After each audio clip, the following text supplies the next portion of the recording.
Revanth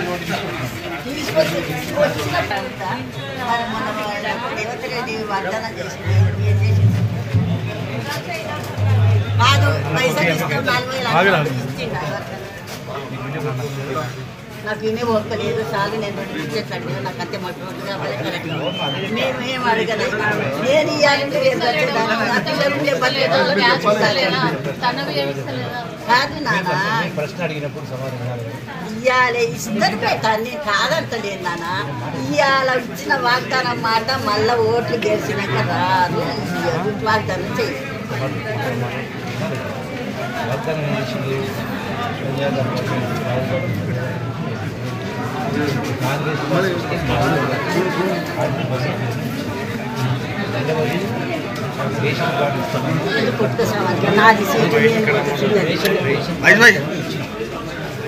gas cylinder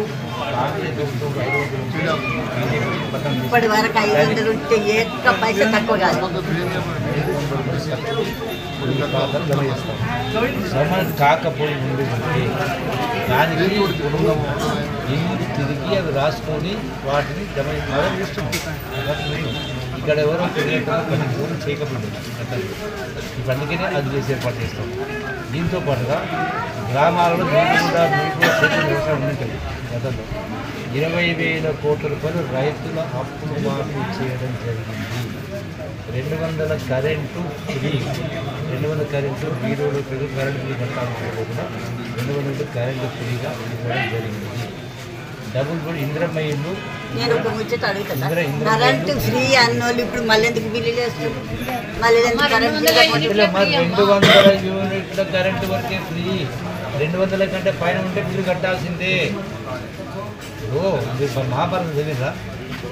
Mahabharatam విన్నారా అవును మా సగమైన సగం వదిలిస్తే అర్థం మారిపోతుంది అశ్వత్థామ అదాన్ని గట్టిగా మాట్లాడి చిన్నగంటే చనిపోయింది వేరు ఏం మాట్లాడుతుంది అశ్వత్థామ ఎందుకు అట్లా ఇవాళ కొందరు నాయకులు సగం మాట్లాడి సగం వదిలేస్తుంటే మీరు అదే నిజం అనుకుంటారు వాట్సాప్లో పెడుతున్నారు సోషల్ మీడియాలో డబ్బులు పెట్టి జీతాలు ఇచ్చి ఉన్నది లేనట్టుగా చూస్తారు మీరు అవి చూసి నిజమే అనుకుంటున్నారు ఏది నిజమో ఏది అబద్ధమో తెలిపి వచ్చింది తెలియకనే కదా ఇప్పుడు అడిగేది మరి అంత ఏది అబద్ధం ఏది చేసేది అంత అబద్ధం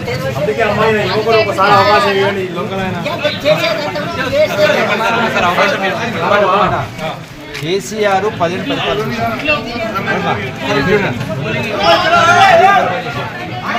సంవత్సరాలకు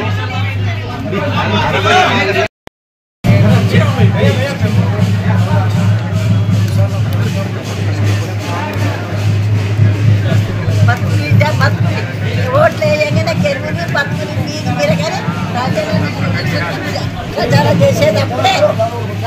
అంతకుముందు కరెంట్ పోయేది ఇప్పుడే పోతుంది మళ్ళా ఇప్పుడు కాంగ్రెస్ గవర్నమెంట్ వచ్చినాక ఎట్లుంది 2 సంవత్సరాలు పోతేనే ఉంది కాంగ్రెస్ లేదు అన్ని కాంగ్రెస్ ప్రభుత్వం వచ్చినాక మంచిగా పుట్టే నీళ్ళలో రోడ్డు మీద నీవునే వరవోసుకొని ఎత్తుకోవాల్సి వస్తుంది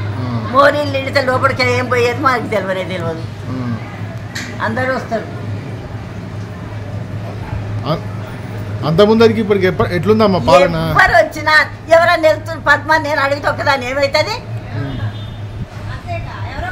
నలుగురు కలిసి బస్తే ఉన్నోళ్ళు ఎవరు లేరు నాతో పెద్ద మనుషులు ఎవరు లేరు అడగరు ఇప్పుడు అంతా వయసు పిల్లలు వయసు ప్రపంచం ఇది ఇప్పుడు 4,000 రూపాయలు ఇస్తున్నారు ఏది ఇచ్చిందా ఇప్పుడు మీరు మినిస్టర్ని అడిగారు కదా ఏమని చెప్పిండు మీకు 4,000 గురించి ఏం చెప్పలేదా మీకు ఏం చెప్పలేదు మరి ఏం చెప్పలేదు ఇంతసేపు మాట్లాడింది కాంగ్రెస్ వచ్చినప్పుడే మంచిగా ఉండేనట అయ్యా మేము ఇప్పుడు అంటే అది ఏం చేసిండని అడుగుతున్నాను ఆయన వచ్చి ఏం చేసిండని